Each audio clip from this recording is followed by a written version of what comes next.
Hello everyone, this is तनु टिप्टान और आज हम बात करेंगे हमारे नेक्स्ट चैप्टर के बारे में जिसका नाम है हमारा डेप्रिसिएशन एंड इन्वेस्टमेंट अलाउंस। क्योंकि इससे पहले जितने भी चैप्टर थे हमारे ऑलरेडी हो चुके हैं, सैलरी हेड के दोनों चैप्टर हो चुके हैं। इसके हमारे जितने भी 5 के 5 हेड थे ना, उसके अंदर जितनी भी डिटेल इन्फॉर्मेशन थी वो हम कर चुके हैं। House property head, capital gain head, PGBP का हेड और हमारा अदर सोर्सेज का हेड और साथ में रेजिडेंशियल स्टेटस और हमारा फर्स्ट चैप्टर जिसके अंदर बेसिक इंट्रोडक्शन पड़ेगी। अब फटाफट कर लेते हैं हमारे चैप्टर नंबर 10 को। किसी की बुक में 10 चैप्टर है, किसी में 11, इसलिए मैंने चैप्टर नहीं लिखा, बट हाँ जो कंटेंट है वो सभी यूनिवर्सिटी के अंदर सेम रहने वाला है। फिर उसके बाद हम क्लबिंग का चैप्टर करने वाले हैं, देन उसके बाद हम अपना set of and carry forward का चैप्टर करने वाले हैं, देन उसके बाद हम एग्रीकल्चर का फिर एग्जामिनेशन का करने वाले हैं। विद इन 3 to 4 डेज का काम हो रहता है, देन उसके बाद हमारा सिलेबस हो जाएगा कंप्लीट इनकम टैक्स का। राइट, सो चलो करते हैं स्टार्ट इस चैप्टर को। वैसे मैं आपको बता देती हूँ, ये जो टॉपिक है ना ये आपका पीजीबीपी के अंदर भी आया था, याद है किसी को? ये हमने पीजीबीपी के अंदर भी कवर किया था, अंडर सेक्शन 32 के अंदर हमने इसको डिस्कस किया था। थोड़ा सा मैं आपको दिखा देती हूँ क्योंकि काफ़ी सारे बच्चे होंगे जिन्होंने पीछे से काफ़ी देखते आ रहे होंगे। यहाँ से हमने स्टार्ट किया था computation of the depreciation under the PGBP. Same treatment होने वाली है, इसीलिए इतना ज़्यादा टाइम नहीं लगने वाले इस चैप्टर को समझाने में मुझे। देखो सबसे पहले डेप्रिसिएशन का मतलब समझ लीजिए क्या होता है डेप्रिसिएशन का मतलब, क्योंकि यहाँ से इसके प्रोविजंस आते हैं एग्जाम के अंदर कि क्या क्या प्रोविजंस है जो कि हमें फॉलो करने पड़ते हैं एक पर्टिकुलर डेप्रिसिएशन को इम्प्लीमेंट करने के लिए। राइट, सो डेप्रिसिएशन क्या होता है कि हर साल, जैसे हम कहते हैं कि मैंने इस साल कंप्यूटर खरीदा है, या फिर मैं कहूँगी जैसे मैंने 2018 के अंदर अपना लैपटॉप खरीदा था और अब लग चुका है 2024। अब इन 6 सालों में इसकी वैल्यू वैसी ही रही होगी जो जितने में मैंने खरीदा था। फॉर एग्जाम्पल मैंने खरीदा था ये लैपटॉप 55,000 रुपीज़ का, ठीक है। क्या आज भी उसकी 55,000 रुपीज़ है वैल्यू जो है उसकी, आज भी 55,000 है? नहीं। इसी तरीके से गाड़ी की होती है, गाड़ी अगर आज खरीद रहे हो तो उसके बाद, जैसे कि अब आपको पता है एप्पल का जैसे नया फ़ोन लॉन्च हुआ है कल, ठीक है, राइट, सबको पता होगा। सो जो जिनकी वैल्यू 15 था, 14 था, 13 था, ये जो प्रो है, इनकी वैल्यू और आज की वैल्यू में, लॉन्च होने की टाइम की वैल्यू और आज की वैल्यू में बहुत ज़्यादा फर्क है। सो कहने का मतलब हर आइटम्स क्या होती है, उनकी वैल्यू क्या होती जाती है, डिक्रीज होती जाती है टाइम के साथ साथ। रीज़न क्या है भाई? काफ़ी सारे फैक्टर्स है। वियर एंड टीयर हो सकता है जिसकी थोड़ा सा बहुत कट फट सकता है, या फिर हम यूसेज ज़्यादा करते हैं, या फिर जैसे जैसे उम्र बढ़ती चली जाती है वैसे वैसे उसकी वैल्यू भी डिक्रीज होती चली जाती है। उसे बोला जाता है डेप्रिसिएशन। डेप्रिसिएशन होता है वो डिक्रीज वैल्यू को बोला जाता है, ठीक है, डिक्रीज वैल्यू को बोला जाता है। दैट्स अ रीजन कि इसका हमेशा चार्ट क्या होता है, नीचे की ओर चला जाता है, ठीक है। फॉर एग्जांपल मैंने आपको बता दिया है कि 5 लाख की कोई है कार खरीदी है और उसकी वैल्यू आज मेरे पास कितनी होगी, घटकर 4,50,000 की होगी। तो जो घटी हुई वैल्यू है वो डिफरेंस कितना है, 50,000 रुपये है। ये 50,000 रुपये मेरे पास क्या है, डेप्रिसिएशन की वैल्यू है कि साल दर साल जितनी भी वैल्यू घटी है उस वैल्यू की अमाउंट क्या है, ये 50,000 है, ठीक है। अब आपके दिमाग में ये क्वेश्चन आना चाहिए कि क्या ये मैम डेप्रिसिएशन सभी एसेट्स पे लगता है, फिक्स्ड हो गया करंट एसेट्स पे लगता है क्या? नहीं, ये सब पे नहीं लगता, केवल 3 आइटम्स को छोड़ के बाकी सब पे लगता है। फॉर एग्जांपल जैसे कि यहाँ पर पहले आइटम्स क्या है जिनके ऊपर डेप्रिसिएशन नहीं लगता, लैंड, क्योंकि ये हमेशा इसकी वैल्यू एप्रिशिएट होती चली जाती है day by day two year two year, ठीक है। दूसरा, इन्वेस्टमेंट के ऊपर भी कभी भी डेप्रिसिएशन नहीं लगता। तीसरा, गुडविल के ऊपर भी कभी भी डेप्रिसिएशन नहीं लगता। समझ में आया? तो डेप्रिसिएशन केवल 3 आइटम्स पे नहीं लगता, लैंड, इन्वेस्टमेंट एंड गुडविल। अगर मैं कहूँ कि मैंने कोई लैंड खरीदी है, उसके ऊपर फिर मैंने क्या किया है, बिल्डिंग बनाई है, क्या मैम इसके ऊपर डेप्रिसिएशन लगेगा? यस, बिल्डिंग के ऊपर डेप्रिसिएशन लगेगा, इस लैंड के ऊपर डेप्रिसिएशन नहीं लगेगा। कहीं आप ये कहे कि मैंने 2018 में कोई बिल्डिंग लैंड खरीदी थी और 2019 में इसके ऊपर बिल्डिंग कंस्ट्रक्शन कर दी, अब मैं अपना खर्चा दिखा दूँ, क्योंकि खर्चा दिखाने के लिए तो होती है डेप्रिसिएशन। क्यों हम कैलकुलेट कर रहे हैं? क्योंकि प्रॉफिट एंड लॉस अकाउंट के अंदर हम इसको डेबिट साइड में दिखाते हैं। डेबिट साइड में दिखाने का मतलब क्या है? डेबिट साइड में दिखाने का मतलब ये है कि हम अपने नेट प्रॉफिट को क्या कर रहे हैं, डिक्रीज कर रहे हैं उसी अमाउंट से।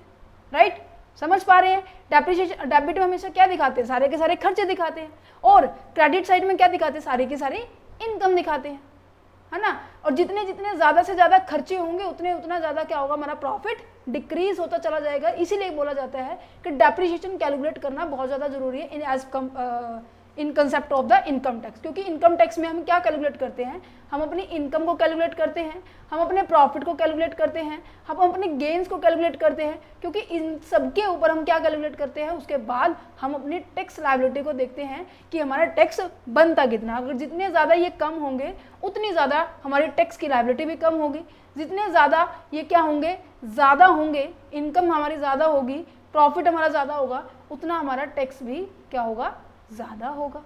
समझ पे आ रहे हैं? तो इसी वजह से हम डेप्रिसिएशन कैलकुलेट कर रहे हैं कि कितना अमाउंट हमारा डेबिट साइड में अलाउड है, कितना नहीं अलाउड है। ठीक है, इन तीनों आइटम्स पे क्या नहीं होगा, डेप्रिसिएशन नहीं लगेगा, बाकी सभी के ऊपर क्या लगने वाला है, डेप्रिसिएशन लगने वाला है। Is it clear? अच्छा, डेप्रिसिएशन लगने के बाद हम ये बात करेंगे ना कि डेप्रिसिएशन किस रेट से लगेगा।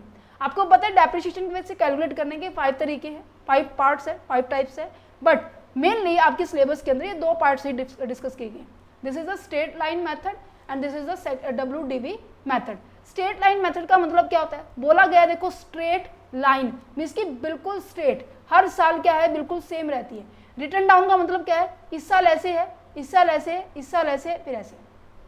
समझ पा रहे हो?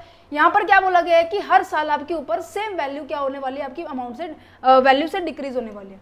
फॉर एग्जाम्पल कि कोई एसेट्स है, एग्जाम्पल लिखा हुआ है 1 लाख रुपए की है, ठीक है, और उसके ऊपर डेप्रिशिएट बोला मैंने कि 20,000 रुपये हर साल लग रहा है, अरे ये लगातार 5 साल तक लगेगा। तो कहने का मतलब क्या है, इस साल 20,000 लग गए, 80,000 हो गया, फिर नेक्स्ट ईयर 20,000 रुपये लग गए, फिर नेक्स्ट ईयर फिर 20,000 रुपये लग गए। एज अ डेप्रिशिएशन माइनस होने के लिए बोला जा रहा है कि आप अपने प्रॉफिट एंड लॉस अकाउंट में डेबिट कर सकते हो। तो यहाँ पे नजर आ रहा है कि आप सेम अमाउंट से क्या कर रहे हो, उसको वैल्यू को, अपनी एसेट्स को डिक्रीज कर रहे हो। But return down value method में क्या होता है कि जैसे ही वैल्यू डिक्रीज हो रही है, उस डिक्रीज हुई अमाउंट के ऊपर हम क्या लगाएंगे, हमारे डेप्रिशिएशन का रेट लगाएंगे। फॉर एग्जाम्पल मान लीजिए इस साल मेरे पास क्या है, 1 लाख रुपए मेरे एसेट्स की वैल्यू है, मैंने कहा कि एट द रेट ऑफ 10% मेरी वैल्यू क्या होगी, डिक्रीज होगी। तो नेक्स्ट ईयर इसकी वैल्यू क्या रहेगी, 90,000 रहेगी या नहीं रहेगी। अच्छा, फिर उसके बाद फिर मैं 10% लगा दूँ, तो इस साल के बाद नेक्स्ट ईयर मेरे पास कितनी रह जाएगी, मेरे 81,000 रुपये रह जाएगी। कैसे निकाला, देखो 1 लाख के ऊपर मैंने 10% डेप्रिशिएट लगाया तो 10,000 रुपये निकला, बैलेंस जो बचा मेरे पास 90,000 है। अब मुझे इस बैलेंस के ऊपर बच्चे डेप्रिशिएशन लगाना है, बैलेंस के जो बैलेंस बचा है ना, इसके ऊपर मुझे 10% कैलकुलेट करना है। तो इसके ऊपर 9,000 बनेगा, 9,000 के बाद मेरे पास बैलेंस कितना बनेगा, 81,000।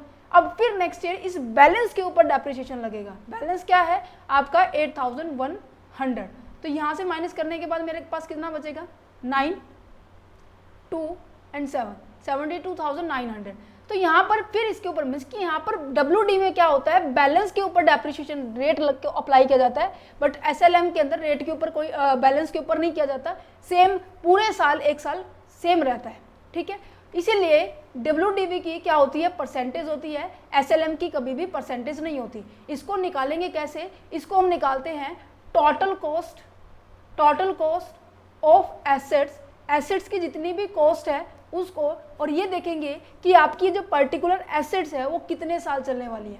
फॉर एग्जाम्पल मैंने कहा कि जो मेरा लैपटॉप है वो 55,000 रुपये का है, ठीक है, और उसकी 5 साल क्या है, लाइफ टाइम है। ठीक है, बट अब तो 6 हो गए हैं, ठीक है, मैं इसको 10 साल कर देती हूँ, 10 साल इसकी लाइफ टाइम है, तो मैं इसको 10 से डिवाइड करूँगी। इसकी लाइफ टाइम जो है ना, लाइफ टाइम जो है वो मुझे इससे डिवाइड करना पड़ेगा, जो भी अमाउंट आएगा वो आपका एज अ डेप्रिशिएशन का अमाउंट होगा। मैं इसे कट करूँ तो दैट मीन्स हर साल मेरे 5,500 रुपये एज अ डेप्रिशिएशन वैल्यू उसकी डिक्रीज होगी, मीन्स कि हर साल उसकी वैल्यू 5,500 से कम होती चली जाएगी, और जब 10वां साल लगेगा वो वैल्यू बिल्कुल जीरो हो जाएगी, मीन्स कि उस पर्टिकुलर एसेट्स की वैल्यू जीरो हो जाएगी। क्लियर है दोनों मेथड आगे समझ में, straight line method and return down value method. आप ये सोच रहे होंगे कि मैम आप ये बच्चों वाला काम क्यों सिखा रहे हो, रीज़न है क्योंकि एक कंसेप्ट के ऊपर केवल SLM मेथड लगता है, बाकी सभी के ऊपर ये इनकम टैक्स डिपार्टमेंट ने बोला हुआ है कि आप रिटर्न डाउन वैल्यू मेथड ही इम्प्लीमेंट करेंगे। ठीक है, तो यहाँ पे कंडीशन क्या है, अगर आपको डेप्रिशिएशन अलाउड करना है आपके प्रॉफिट एंड लॉस अकाउंट के डेबिट साइड, सबसे पहली कंडीशन ये है कि जो पर्सन है जो उस पर्टिकुलर एसेट्स को यूज कर रहे हैं, देखो एसेट्स को यूज तो कोई भी कर सकता है, वो उसका ओनर भी हो सकता है, वो उसने हायर पे भी उधार पे भी ले सकता हो सकता है, या फिर उसने कह सकते हैं कि या कोई नॉर्मल पोसेशन ले रखा है, अपने फ्रेंड से यूज करने के लिए ले रखी है।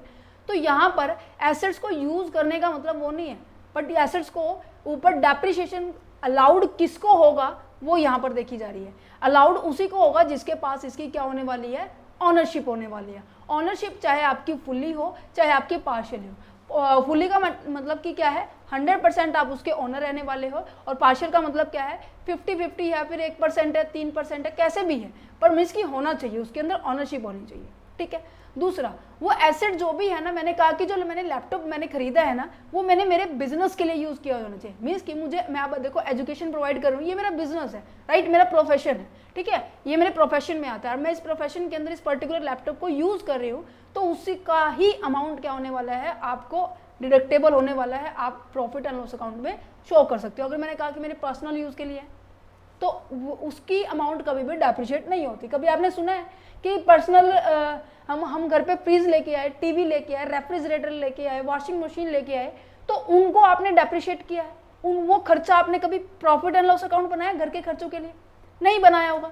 तो तभी तो डेप्रिशिएशन केवल अलाउड तभी होगा जब हम उस पर्टिकुलर आइटम को बिजनेस एंड प्रोफेशन में यूज करेंगे। पर्सनल एसेट्स के लिए कोई भी डेप्रिशिएशन डेबिट के लिए प्रॉफिट एंड लॉस अकाउंट में डेबिट करने के लिए अलाउड नहीं है। In case of the during the relevant year, इसके कहने का मतलब क्या है कि मान लीजिए मैंने कहा कि मैंने 2018 के अंदर मेरा लैपटॉप मैंने परचेज किया है, बट मैंने इसको यूज कब किया है, 2019 के अंदर। तो यहाँ पर ये बात कहना चाह रहा है कंसेप्ट कि जिस साल आप उसको यूज करेंगे ना, जिस साल आप उसको यूज करेंगे, that means put to use होगा, उस साल आपको डेप्रिशिएशन डेबिट करने के लिए अलाउड होगा।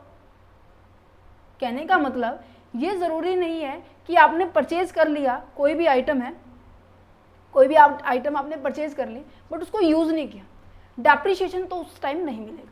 डेप्रिशिएशन तब भी मिलेगा डेबिट करने के लिए। डेप्रिशिएशन मिलने का मतलब क्या है कि आप प्रॉफिट एंड लॉस अकाउंट के डेबिट साइड में दिखा सकते हो अपने खर्चे को। ठीक है, वो तभी दिखा सकते हो जब आपने क्या किया होगा, पुट टू यूज किया होगा। दैट मीन्स कि जिस साल खरीदा है, ठीक है, उसी साल अगर आपने यूज में लेके आ चुके हो तो उस साल ही मिल जाएगा। अदरवाइज जिस साल में आप यूज करोगे उस साल आपको क्या मिलेगा, डेप्रिशिएशन का खर्चा डेबिट करने के लिए मिल जाएगा। तो use during the relevant year, कहने का मतलब the assets must be use in the relevant financial year. If the asset is not in use, depreciation is not claim. So that's the reason. इसी के साथ साथ आपका पॉइंट बन जाता है put to use in the year of the claim. जिस साल आप पुट टू यूज करेंगे उस साल आपको क्लेम मिल जाएगा। That's it. नेक्स्ट अगर बात की जाए तो डेप्रिशिएशन टेंजेबल और इंटेंजेबल एसेट्स पे लग जाता है। जिन पे नहीं लगेगा वो मैंने आपको बता दिया, land, goodwill and investment. Land के ऊपर तो बिल्कुल भी नहीं लगता है।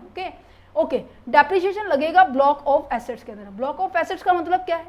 ब्लॉक ऑफ एसेट का मतलब ये है कि सेम नेचर की जो आइटम है, सेम नेचर की जो आइटम है उन सबका क्या बना लिया जाएगा, एक ग्रुप बना लिया जाएगा। और उस ग्रुप के अंदर क्या, ऑब्वियस ही बात है, सेम नेचर का बोला है तो मैं कहने का मतलब मान लीजिए मशीनरी नंबर 1 है, मशीनरी नंबर 2 है, मशीनरी नंबर 3 है, इनके ऊपर सेम डेप्रिशिएशन लगेगा। मान लीजिए प्लांट नंबर 1 है, प्लांट नंबर 2 है, तो सेम डेप्रिशिएशन, ऑब्वियस ही बात है, रेट भी इनका सेम मिलेगा। जैसे कि इसके ऊपर 15% लगता है, प्लांट एंड मशीनरी के ऊपर 15% डेप्रिशिएशन लगता है। तो अब जैसे +1 क्लास में पढ़ते थे कि मशीन नंबर 1 पे पहले एक पे कैलकुलेट किया @15%, फिर दूसरी पे कैलकुलेट किया @50%। ऐसे नहीं करना। ये कहते हैं कि सबकी वैल्यू पहले ऐड कर लो। मान लीजिए पहले प्लांट एंड मशीनरी क्या है, 2 लाख की है, फिर 3 लाख की, फिर 4 लाख है, सबको ऐड कर लो, 9 लाख हो गया। 9 लाख के ऊपर एक साथ आप 15% लगा लीजिए, 1,05,000 रुपये कुछ ऐसा आ जाएगा। ठीक है, तो वो हम क्या करेंगे, हम इनका ग्रुप बनाएंगे, फिर उनके ऊपर सेम नेचर का जो लगने वाला है डेप्रिशिएशन है वो लगा देंगे, और जो वैल्यू आएगी हम उसको कैलकुलेट करेंगे। यहाँ पे इंडिविजुअल नहीं किया जाता काम, यहाँ पे ग्रुप में काम किया जाता है depreciation as per the income tax act 1961 के दौरान। ठीक है, ठीक है। अच्छा, अब बात कर लेते हैं कैसे हम डेप्रिशिएशन कंप्यूट करते हैं। मैंने आपको बता दिया डेप्रिशिएशन होता क्या है, किन किन के ऊपर एप्लीकेबल होती है, टाइप ऑफ डेप्रिशिएशन क्या है, कंडीशंस क्या है, ये आपको याद रखना है। नेक्स्ट जाता है computation of the depreciation as per the section 32। Computation मैंने क्या बताया कि अब देखो ये कंडीशंस क्या है कि जो डेप्रिशिएशन है ना इनकम टैक्स के अकॉर्डिंग, ये बताया गया है कि रिटर्न डाउन वैल्यू मेथड के ऊपर भी आपको अपना क्या लगाना पड़ेगा, डेप्रिशिएशन लगाना पड़ेगा on the block of assets. इसकी पहले आपको ग्रुप बनाना है, ग्रुप बनाने के बाद WDV मेथड अप्लाई करना है। मीन्स कि मैम SLM मेथड नहीं करना, नहीं बच्चे, SLM मेथड नहीं करना। SLM मेथड केवल एप्लीकेबल है कहाँ पर, जहाँ पर पावर जनरेशन का काम किया जाता है। ठीक है, पावर जनरेशन एंड डिस्ट्रीब्यूशन का काम किया जाता है ना, डेप्रिसिएशन केस होता है, पावर जनरेशन यूनिट है, वहाँ पे उनके पास ऑप्शन होता है कि हाँ वो SLM मेथड को यूज़ कर सकते हैं या फिर WDV को यूज़ कर सकते हैं, किसी भी मेथड को यूज़ कर सकते हैं। ऑब्वियस ही बात है, किसको यूज़ करेंगे, मैंने कहा कि SLM मेथड के अंदर तो हर साल 20,000 रुपये क्या करने पड़ रहे हैं, हम अपने डेबिट साइड में दिखा सकते हैं। बट जैसे ही मैंने WDV मेथड अप्लाई किया तो वहाँ पे क्या होगा, पहले 20,000 होगा, फिर उससे कम वैल्यू आपको डेप्रिशिएट करने की मिलेगी, तो फ़ायदा इसमें है। तो मोस्ट ऑफ क्या होती है, पावर जनरेटिंग यूनिट होती है, वो SLM मेथड को ही यूज़ करती है। और एक बार इस मेथड को अगर आपने अप्लाई कर दिया, मीन्स कि जिनके पास ऑप्शन होते हैं कि SLM या WDV, एक बार उन्होंने अडॉप्ट कर लिया तो ऑब्वियस ही बात है उसको आप चेंज नहीं कर सकते, वो ताउम्र तक, जब तक वो एसेट्स रहेगी तब तक वो क्या रहने वाली है, आप उसी मेथड का यूज़ करेंगे जो आपने ऑप्ट किया था। क्लियर है, ये पॉइंट आ गया समझ में कि एक ही केस है जिसके अंदर क्या है, पावर जनरेशन यूनिट है, जिसके अंदर SLM मेथड का यूज़ किया जाता है। अब बात कर लेते हैं हमारे सिंपल मेथड के बारे में जहाँ पर WDV मेथड यूज़ होता है। तो ये कहते हैं कि WDV मेथड क्या है, WDV मेथड क्या है, वो सभी एसेट्स के ऊपर लगेगा ग्रुप बनाने के बाद। SLM मेथड का मैंने बता दिया कि कौन यूज़ कर सकता है, वो पावर जनरेटिंग यूनिट हो गए। अच्छा, मैंने कहा कि जो फर्स्ट टाइम मैंने एक लैपटॉप खरीदा, मैंने बताया 55,000 रुपये का, ठीक है, 2018 के अंदर। मैंने कहा 2020 के अंदर मैंने, ठीक है, एक और लैपटॉप खरीद लिया जिसकी वैल्यू 95,000 रुपीज़ थी, ठीक है। 2022 के अंदर इनमें से जो मैंने मेरा पुराना लैपटॉप था वो क्या कर दिया, मैंने बेच दिया। 55,000 रुपये का था तो मैंने उसको क्या कर दिया है, 30-35,000 रुपये का मैंने क्या कर दिया है, सेल कर दिया। ठीक है, समझ पा रहे हैं। अच्छा, मैंने कहा देखो मेरे पास पहले एक ही लैपटॉप था, जैसे ही एक और लैपटॉप आया मैं उसको क्या करूँगी, ऐड करूँगी। तो कहने का मतलब है जब भी कोई आइटम परचेज की जाएगी तो वो क्या होने वाली है, ऐड होने वाली है। अच्छा, मैंने 2022 में मैंने लैपटॉप को सेल कर दिया तो 2 लैपटॉप में से मेरे पास एक लैपटॉप बच गया। तो जब भी मैं सेल करूँगी तो मैं क्या करूँगी, क्वांटिटी को रिड्यूस कर दूंगी। तो यहाँ पे ये वैल्यू क्या हो जाने वाली है, लेस होने वाली है, और ये वैल्यू क्या हो जाएगी, ऐड होने वाली है। तो यहाँ पे यही लिखा हुआ है, if any assets are be purchase then add in a block assets, हम ब्लॉक एसेट्स में ऐड कर देंगे। अगर सेल किया तो हम उसको सब्ट्रैक्ट कर देंगे। That's so simple. ओके, अब ये रेट आपको याद रख, ये चीज़ें याद रखने की है कि एसेट्स हैं और उनके ऊपर रेट क्या एप्लीकेबल होती है। अगर कोई बिल्डिंग है, देखो बिल्डिंग भी 2 तरह की बात की गई है। बिल्डिंग अगर आपकी क्या है, रेजिडेंशियल है, रेजिडेंशियल का मतलब क्या था, जिसमें आप नॉर्मली रहते हैं, उनके बारे में बात की जा रही है, वो डेप्रिशिएट 5% होगी। ठीक है, अगर आपकी क्या है, कमर्शियल है, कमर्शियल के ऊपर 10% है। तो यहाँ पर कमर्शियल और रेजिडेंशियल के अंदर फर्क है। रेजिडेंशियल क्या होता है, जहाँ पर हम रहते हैं, ठीक है, उस बिल्डिंग को बोला गया वहाँ पर 5%, और कमर्शियल क्या है, जहाँ पर 10%, जहाँ पर हमारा ऑफिशियल वर्क होता है। जैसे मैं बात करती हूँ फर्नीचर एंड फिटिंग का, ठीक है, वहाँ पर लगता है आपका डेप्रिसिएशन 10% बचे। ठीक है, मोटर कार होगी और प्लांट एंड मशीनरी होगी, इनके ऊपर सेम परसेंटेज लगती है 15%। क्या मैम इन दोनों का ब्लॉक एसेट्स बना लेंगे? नहीं, इनका अलग बनाएंगे ब्लॉक एसेट्स, इसका अलग बनाएंगे। कभी सोचो रेट सेम है, रेट सेम है, ठीक है, बट आइटम का जो नेचर है वो अलग अलग है, तो दैट्स रीजन इसका ब्लॉक अलग बनेगा, इसका ब्लॉक अलग बनेगा। ठीक है, ये जो जर्नल डाउट है ना बच्चों, बहुत सारे बच्चे कहते हैं कि मैम ये भी ले सकते हैं, आप ही ने तो बोला था ब्लॉक एसेट ग्रुप बना कर चलते हैं जिनका रेट सेम है। रेट के साथ साथ उनका नेचर भी सेम होना चाहिए, राइट। इंटेंजिबल एसेट्स के ऊपर आपका 25% लगता है, जैसे कि पेटेंट हो गया, कॉपीराइट हो गया, ट्रेडमार्क हो गया, ठीक है, नो हाउस हो गया, इन सभी के ऊपर लगता है। ठीक है, पॉल्यूशन कंट्रोल इक्विपमेंट्स हो गए, उनके ऊपर 40%, कंप्यूटर जो इंक्लूडिंग सॉफ्टवेयर है इनके ऊपर भी क्या लगता है, आपके 40% लगता है। ठीक है, ये सारे इक्विपमेंट्स आ जाते हैं। ओके, अच्छा, अब डेप्रिसिएशन की रेट अगर बात की जाए, क्या मैम कुछ रिलैक्सेशन है? जैसे कि मैं कहूँ कि मैंने एक तो आप खरीदे कोई भी लैपटॉप 1/4/2024 को, और एक आप खरीदे 31/3/2024 को। अब देखो डेप्रिसिएशन लगता कब है, eight the end of the year. यहाँ पे 31/3/2024-25 है। एक इसमें तो ऑब्वियस ही बात है पूरे साल का लगेगा, पूरे 12 महीने का लगेगा, है। रेट जो भी आपको बता दी है मैंने ऊपर अभी, वो उसके रेट से लग जाएगा।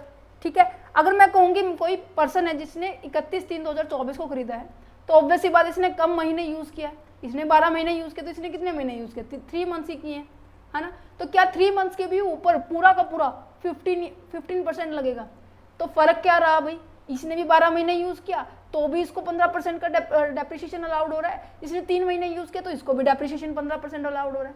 तो इससे क्या, ये पर्सन ये कह रहा है कि इससे बढ़िया तो मैं शुरू में ही यूज़ कर लेता, सॉरी ये नहीं, ये कह रहा है क्योंकि फ़ायदा इसको भी उतना ही मिल रहा है, उसको भी उतना ही मिल रहा है, पर यूज़ ऑब्वियस ही बात है, ये पीछे से स्टार्ट कर रहे हैं। तो इनकम टैक्स डिपार्टमेंट कहता है, क्या कहता है कि जो भी पर्सन 180 डेज से कम यूज करेगा एसेट्स को, यूजेज ऑफ या फिर पुट टू यूज वाला टाइम अगर बात की जाए वह 180 दिन से कम है, तो उसके ऊपर डेप्रिसिएशन हाफ लगने वाला है। क्या लगने वाला है? हाफ लगने वाला है। समझ में आ रहा है? अगर आपका 180 दिन से ज्यादा बन रहा है, मान लीजिए 181 दिन 182 दिन भी क्यों ना बन जाए, जैसे ही 180 दिन को क्रॉस करेगा आपके ऊपर फुल डेप्रिसिएशन की रेट अप्लाई होगी, आपको फुल अमाउंट क्या होगा? एप्लीकेबल होगा आपकी डेबिट साइड में प्रॉफिट एंड लॉस के अकाउंट में शो करने के लिए। क्लियर है? तो यहाँ पे डेप्रिसिएशन की जो रेट है ना वो कुछ इस तरीके से डिफाइन की गई है। कहते हैं कि अगर नॉर्मल केस है तो आपके ऊपर फुल जो फिक्स रेट है ना वही अप्लाई होगी। अगर एसेट्स का पुट टू यूज है लेस देन 180 डेज की बारे में बात की जा रही है, आपने 180 दिन से कम का प्रयोग किया है, तो उस दौरान क्या किया जाएगा? आपके ऊपर हाफ डेप्रिसिएशन अलाउड होगा। अच्छा, साथ साथ एक और कंडीशन फुलफिल करनी है, क्या? कि जो पुट टू यूज है और परचेज ऑफ द ईयर है दोनों सेम होने चाहिए। जैसे मैंने बताया 2018 में अगर मैंने कोई लैपटॉप खरीदा है, अगर मेरा यूसेज भी 2018 में है तो मेरे ऊपर क्या है? हाफ डेप्रिसिएशन का रेट लग जाएगा। और साथ ही साथ अगर मैंने 180 दिन से कम का प्रयोग किया है, अगर मान लीजिए इनमें से कोई एक कंडीशन सेटिस्फाइड होती है, put to use same year है, ठीक है, खरीदा भी परचेज भी ईयर सेम है, बट मेरा 180 दिन से क्रॉस कर रहा है, मीन्स कि 182 दिन 190 दिन 3 महीने से ज़्यादा क्रॉस कर रहे हैं, तो क्या होगा? तो कहने का मतलब वहाँ पर ये कंडीशन एप्लीकेबल नहीं होगी, वहाँ पर as it is full depreciation का रेट अप्लाई होगा। इन केस मैंने कहा कि मैंने 180 दिन तो कंप्लीट कर लिए हैं, बट पुट टू यूज और परचेज ईयर दोनों के दोनों डिफरेंट है, इस केस में भी आपके ऊपर फुल डेप्रिसिएशन अप्लाई होगा। कहने का मतलब ये दोनों सेटिस्फाइड जब तक नहीं होगी तब तक आपके ऊपर हाफ डेप्रिसिएशन का कंसेप्ट अप्लाई नहीं होगा। क्लियर है? ठीक है, ये क्वेश्चंस प्रैक्टिकल क्वेश्चन करवाऊंगी, आपको बिल्कुल टेंशन नहीं लेनी है।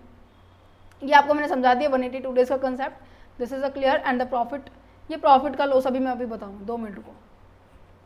तो सेक्शन 50 में बताया हुआ दोनों चीज़, अभी इसके लिए इसको होल्ड करो, ठीक है। अच्छा, एक एग्जाम्पल कर लेते हैं। क्या लिखा हुआ है कि एक प्लांट मशीनरी, मैंने 3 प्लांट एंड मशीनरी खरीदी थी 1/4/2019 को, ठीक है, 1/4/2019 को। अब देखो plant and machinery, plant 1, plant 2, plant 3, तीनों प्लांट है, ठीक है, सेम नेचर के हैं, तो ऑब्वियस ही बात है डेप्रिसिएशन जो 15% लगेगा वो भी सेम है। तो मैंने इनका ब्लॉक बना दिया और इनकी वैल्यू कितनी है? 50 लाख रुपए है। 1 जून 2019 को, ध्यान से सुनना, 1/4/2019 को मेरा स्टार्ट हुआ और 1 जून 2019 को मैंने क्या किया? एक नई मशीनरी को क्या किया? परचेज किया। तो ऑब्वियस सी बात है इसकी वैल्यू क्या होगी? मेरे पास ऐड हो जाएगी। तो जैसे ही मैंने इसको ऐड किया तो मेरे पास कितना आ गया? 60 लाख रुपए आ गया, ठीक है। 60 लाख कितना आया? 31/3/2020 तक की वैल्यू मेरे पास कितनी है? 60 लाख है। अब मेरे को इसके ऊपर डेप्रिसिएशन लगाना है। अब मैं देखो 60 लाख के ऊपर लगाऊंगी या कितने पे लगाऊं? अब मेरे को इसका टाइम ड्यूरेशन चेकआउट करना है, ये 180 दिन से कम है या ज़्यादा है। तो ऑब्वियस ही बात है जून का महीना है और मार्च तक जाना है, अप्रोक्स 9 से 10 महीने बनेंगे, तो 180 दिन से क्रॉस कर रहा है, तो इसके ऊपर फुल डेप्रिसिएशन लगेगा। तो 60 लाख के ऊपर मैंने क्या किया? 60 लाख के ऊपर 15% मैंने कैलकुलेट किया, तो मेरे पास कितना आया? 15 9 90 होता है और 30 और 40, 1 2 3 4। क्लियर है? ये मैं लेस कर दूंगी कि मेरे को ये अलाउड है डिडक्शन, ये मेरे को अलाउड है खर्चा कि मैं माइनस कर सकूं। मैंने माइनस किया तो नेक्स्ट ईयर मेरी वैल्यू क्या निकल कर आएगी? 1/4/2020 को इस एसेट्स की वैल्यू 51 लाख रुपीज़ होगी। ठीक है, मैंने कहा इसके 31 दिसंबर 2020 को, 31 दिसंबर 2020 को मैंने इनमें से कोई एक एसेट्स क्या कर दिए? सेल कर दिए। मैंने कहा कि प्लांट नंबर 1 मैंने क्या कर दिया है? सेल कर दिया। प्लांट नंबर 1 जैसे ही मैंने सेल किया तो ऑब्वियस ही बात है इसकी वैल्यू क्या हो जाएगी? लेस हो जाएगी। बताया था सेल क्या होगा? प्लस माइनस होगा और परचेज क्या होगा? ऐड हो जाएगा। ये मैंने लेस की तो मेरे पास कितने रुपए आ गए हैं? अच्छा, इसी के साथ साथ मैंने परचेज भी की है 1 जनवरी 2021 को। 1 जनवरी 2021 को मैंने एक एसेट्स को परचेज किया तो उसको ऐड कर दूंगी, लेस किया तो मैं इसको माइनस कर दूंगी। तो क्या यही हो रहा है? ऐड लेस, ये लेस हो रहा है, ये प्लस हो रहा है। तो टोटल बैलेंसिंग फिगर क्या बनेगा इसका? 51 को मैं 6000 से माइनस कर दूँ तो यहाँ पे 55,000 आ जाएगा, 45 45 लाख आ जाएगा, ठीक है, और इसमें 5 लाख और प्लस कर दो तो टोटल वैल्यू कितनी आ गई है, 50 लाख आ चुकी है। Is it clear? Okay, next अब क्या जाता है कि 31 तारीख, ये वाली 31/3/2022 को मेरे पास 21 को सॉरी मेरे पास इस प्लांट एंड मशीनरी की वैल्यू कितनी होगी, 50 लाख है। अब आपको ये देखना है कि जो आपने अभी खरीदी है, ये वाली जो अभी खरीदी, उसका टाइम ड्यूरेशन 180 दिन से कम है या नहीं है, क्योंकि पुट टू यूज तो देखो यहाँ पे दिखाई दे रहा है, जब नहीं शो के रखा है कि पुट टू यूज नहीं किया है, तो उसको हम क्या करेंगे, ये एज्यूम कर लेंगे, कोई इन्फॉर्मेशन जब नहीं गिवन होती, कि हमने उसको पुट टू यूज कर लिया है। क्या कहने का मतलब कि अगर इन्फॉर्मेशन गिवन ना हो कि पुट टू यूज किया है या नहीं किया है, तो इस कंडीशन में हम ये कंसीडर करेंगे कि उसको हमने पुट टू यूज कर लिया है। तो 180 डेज का कंसेप्ट देखा, ये देखा मैंने, देखो जनवरी के 31 दिन, फरवरी के 28 दिन, फिर मार्च के 31 दिन, तो देखो कितने दिन बन रहे हैं, टोटली मिला के कितने दिन बन रहे हैं, 30, 60, 70, 80 और एक 90 दिन बन रहे, तो ऑब्वियस सी बात है इसके ऊपर हाफ रेट अप्लाई होने वाला है, राइट? कितने रेट अप्लाई होने वाला है, हाफ रेट अप्लाई होने वाला है। तो 45 लाख के ऊपर तो हमारा टोटल 15% एप्लीकेबल होगा, और बाकी के बचे 5 लाख के ऊपर मेरा 7.5% एप्लीकेबल होगा। क्लियर है? तो इसको मैं कैलकुलेट करके बताती हूँ, आप भी कैलकुलेट कीजिए कितना आता है मेरे पास, 45 लाख इंटू 15%, तो ये आ गया मेरे पास 6,75,000, और 5 लाख के ऊपर मेरा 7.5%, तो ये आ गया 37,500। इन सबको मैं आज जैसे ही मैं प्लस करूँगी, क्या था, 6,75,000, तो ये मेरे पास आ गया 7,12,500। ये अमाउंट मेरी क्या रहने वाली है, इस साल की डेप्रिसिएशन रहने वाला है, और ये मुझे लेस करने के लिए एप्लीकेबल है 7,12,000। ये मैंने माइनस किया 50 लाख में से, तो मेरे पास कितनी वैल्यू आ गई, 42,87,500 रुपये, ठीक है। एज ऑन 31 मार्च 2020 के बारे में बात की जा रही है। क्लियर है? क्लियर है? समझ में आ रहा है? ओके, ठीक है।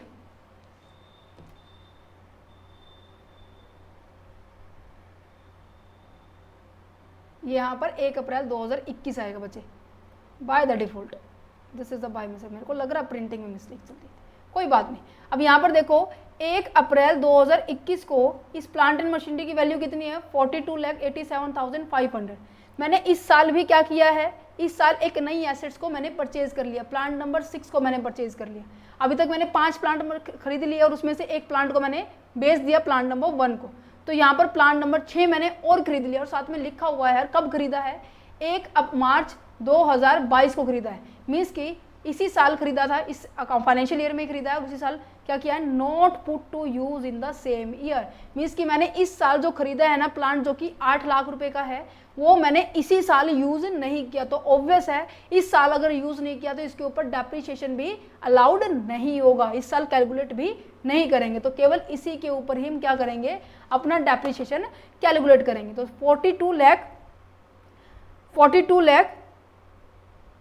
42,87,500 इंटू 15%, तो कितना आ गया, ये मेरे पास आया है 6,43,125। तो ये एप्लीकेबल किसके ऊपर होगा, 42,87,500 के ऊपर 15% होगा। As it clear? इसके ऊपर डेप्रिसिएशन नहीं लगेगा, रीजन बस यही है कि हमने इसको पुट टू यूज नहीं किया, that's a main reason. Clear है? याद रखना है। Okay, that at the end of the 1 April 2022 को मेरे पास जो एसेट्स है 44,40,375 की रहेगी मेरे पास। मैं आपको बोल रही हूँ, आपके पास जितनी भी 6 के 6 प्लांट्स है ना, उनकी वैल्यू ना अभी फिलहाल आपके पास 44 लाख के करीब है, ठीक है। बट आपने उसको बेच कितने में दिया, 1 अगस्त 2022 को बेचा कितने में है, बेचा आपने 40 लाख में है, मीन्स कि जितने की वैल्यू थी उससे कम में बेचा है, ठीक है। अब मैं इसको बेचने की वैल्यू माइनस करूं तो मेरे पास यहाँ पे बैलेंस आया 4,40,375। अब आप देख रहे हो, जब भी आप लॉस में बेचेंगे ना तो आपको यहाँ पे पॉजिटिव बैलेंस आएगा। रीजन पता है क्यों है? रीजन इसलिए है क्योंकि जो वैल्यू आपको दी होती है सोल्ड हमेशा नीचे सोल्ड की क्या की जाती है, माइनस की जाती है। अगर मैंने यहाँ पर मैं इसको 40 में ना की बजाय यहाँ पे 50 लाख में बेच दूँ तो मेरा जो प्रॉफिट है 5 लाख के करीब एक्स्ट्रा में बनेगा, कुछ एक अमाउंट आएगी, तो यहाँ पर माइनस का निशान बनेगा क्योंकि अमाउंट बड़ी है। तो कहने का मतलब ये है कि आपने सामान जितने कहा था उससे कम में बेचा है तो आपको नुकसान हुआ और उसका बैलेंस हमेशा क्या नजर आता है, पॉजिटिव में नजर आता है। अगर आपने जिसकी जितनी वैल्यू थी उससे ज्यादा में बेच दिया तो आपको क्या नजर आएगा, आपको गेन नजर आएगा, बट उसका बैलेंस क्या आएगा, नेगेटिव में नजर आएगा। रीजन बस यही है क्योंकि माइनस करने वाली आइटम अगर बड़ी है तो माइनस का बैलेंस आएगा, माइनस करने वाली आइटम अगर छोटी है तो वो प्लस में आइटम आएगी। तो ये जो मैंने आपको बोला था ना, होल्ड करके रखो, ये वाली बात यही थी कि पॉजिटिव नेगेटिव बैलेंस है तो कहने का मतलब ये था कि हमारे पास गेन आया था, पॉजिटिव बैलेंस है तो हमारे पास लॉस आएगा। क्लियर है एज पर द सेक्शन 50 के according, is it clear? Okay, depreciation complete हो चुका है। अब ये तो छोटी छोटी बातें रहती है। ये क्या लिखा हुआ है, एडिशनल डेप्रिसिएशन। एडिशनल डेप्रिसिएशन का मतलब क्या है? एडिशनल डेप्रिसिएशन का मतलब ये है कि जब गवर्नमेंट क्या है आपके बिजनेस को प्रमोट कर रही है और आपको ये कह रही है कि अगर आपने कोई plant and machinery, specially plant and machinery और किसी के ऊपर नहीं है, only and only additional depreciation आपको प्लांट एंड मशीनरी में मिलेगा, और वो भी तब मिलेगा अगर आपने नई खरीदी हो। ये नहीं है कि सेकंड हैंड खरीद के लेकर आप ये कह रहे हो कि नहीं हमने तो प्लांट एंड मशीनरी की है और हमने मैन्युफैक्चरिंग में यूज़ किया, हमारे बिजनेस में यूज़ की है। गवर्नमेंट कहती है नहीं, जब तक नई नहीं खरीदेगा ना, न्यू प्लांट एंड मशीनरी नहीं खरीदेगा तब तक आपको डेप्रिसिएशन एडिशनल अलाउड नहीं होगा। तो कहने का मतलब जो नॉर्मली 15% आपको अलाउड होता था उसके अलावा आपको 20% और अलाउड हो सकता है। ये मैक्सिमम अमाउंट है, यही आपको अलाउड होगी, इससे ज़्यादा नहीं होगी, ठीक है। बट कंडीशंस यही है कि जो प्लांट एंड जो एसेट्स है वो किससे कनेक्टेड होनी चाहिए, प्लांट एंड मशीनरी होनी चाहिए, और प्लांट एंड मशीनरी का आपको फैक्ट्री में यूज़ करना है। कंडीशन बहुत सारी है, कभी आप सोचो purpose for the manufacturing and also to the SSC engage in the generation and the transmission और the distribution of the electricity, वो भी फैक्ट्री पर्पज के लिए होनी चाहिए। बिजनेस पर्पज के लिए हुआ नॉट अलाउड, राइट। और जैसे ही आप इसको खरीदते हो कोई भी एडिशनल, वही बात है जिस साल पुट टू यूज करोगे उसी साल आपको एडिशनल डेप्रिसिएशन मिलेगा, नॉर्मल डेप्रिसिएशन मिलेगा, ठीक है। 180 डेज की अगर आप कंडीशन सेटिस्फाइड करते हो तो 20 डेज में से आपको 20% में से आपको 10% अलाउड होगा। तो कहने का मतलब हाफ डे जो कंसेप्ट था, हाफ परसेंटेज का कंसेप्ट था, वो यहाँ पर भी अप्लीकेबल हुआ है, ठीक है। It is allowed only once, means कि जब जिस साल आपने सामान खरीदा है ना उस साल ही आपको डेप्रिसिएशन अलाउड होगा। ये नहीं है कि आपने 2021 में कोई सामान खरीदा, प्लांट एंड मशीनरी खरीदी, फैक्ट्री के लिए भी खरीदी, ठीक है, आपने न्यू भी खरीदा, फैक्ट्री के लिए भी खरीदा, प्लांट एंड मशीनरी भी खरीदी, ठीक है, मैन्युफैक्चरिंग पर्पज के लिए भी खरीदी, ठीक है। बट मैंने कहा कि 2021-22 का जब आप डेप्रिसिएशन निकालेंगे वहां पर आपको टोटल 20% मिल गए, इट्स ओके। जैसे ही आप नेक्स्ट ईयर में गए 2022-2023 में, फिर आप ये कहेंगे लो जी डेप्रिसिएशन एक्स्ट्रा वाला भी दो, कहते नहीं, आपको केवल बस एक बार मिलेगा जब क्या है आप नई सामान को जब आप खरीद कर लेकर आएंगे, न्यू प्लांट एंड मशीनरी को खरीद कर लेके आएंगे। 180 डेज का कंसेप्ट आपको समझ में आएगा, 10% आपको अप्लीकेबल हो जाएगा ना। जब एडिशनल डेप्रिसिएशन कब नहीं मिलेगा, जब आप सेकंड हैंड खरीदेंगे, ऑफिस प्रीमिसेस के लिए खरीदेंगे, या फिर अपने ट्रांसपोर्टेशन का बिजनेस है उसके लिए आपने प्लांट एंड मशीनरी को परचेज किया है, तो तब भी आपको अप्लीकेबल नहीं होगा, ठीक है। समझ पा रहे हैं? देखो, एनी मशीनरी और plant the cost actual cost of which is debited to the profit and loss account, वो डेबिट करने के लिए तभी अलाउड होगा जब आपने पुट टू यूज किया होगा, अदरवाइज नहीं होगा, दैट्स इट। अभी कुछ केसेस है। केसेस क्या है, जब हम क्या करते हैं एक्चुअल कॉस्ट को डीम्ड फिगर मानते हैं, मीन्स कि हमें ये नहीं पता कि उसकी एक्चुअल में कॉस्ट है क्या। उस सिनेरियो के अंदर ऐसा होता है, जब ऐसा कब होता है, मान लीजिए कोई एसेट्स आपको इनहेरिटेंस से मिले या फिर गिफ्ट में मिली है। इनहेरिटेंस और गिफ्ट का मतलब क्या है कि आपने कोई खरीदी नहीं है, आपको वैसे ही मिल गया, जैसे कि आपके फादर से आपकी प्रॉपर्टी मिलना, आपके फादर से आपको गाड़ी मिलना, आपके फादर से मीन्स कि फादर का खरीदा हुआ सामान आपको मिल रहा है, तो वो गिफ्टेड होता है या फिर इनहेरिटेंट होता है। अगर मैंने कहूँ कि आपके पास, मान लीजिए पहले आपके पापा के पास था, ठीक है, आप उसको अब यूज़ करने लग गए आपके बिजनेस के लिए, और आप चाहते हो कि जो मेरे को खर्चा हो रहा है मैं उसको डेबिट करना चाह रहा हूँ प्रॉफिट एंड लॉस अकाउंट में, तो सरकार ये कहती है कि आपको तो ये पता ही नहीं है कि आपकी एक्चुअल कॉस्ट कितनी है, क्योंकि कॉस्ट के ऊपर तो लगता ही है डेप्रिसिएशन। अब आपको कॉस्ट पता ही नहीं होगी तो इस सिनारियो में कॉस्ट को हम डिटरमाइन करेंगे। पहला केस क्या है, जब आपको ये कॉस्ट आपके with the help of the gift या फिर इनहेरिटेंस से आपको कोई भी एसेट्स मिली है, तो उस केस में जो कॉस्ट होगी वो वही कॉस्ट होगी जो कि आपके प्रीवियस ऑनर की होगी। वो ऑनर कोई भी हो सकता है, आपके पापा हो सकते हैं या फिर किसी ने आपको वैसे नॉर्मल गिफ्ट दी है।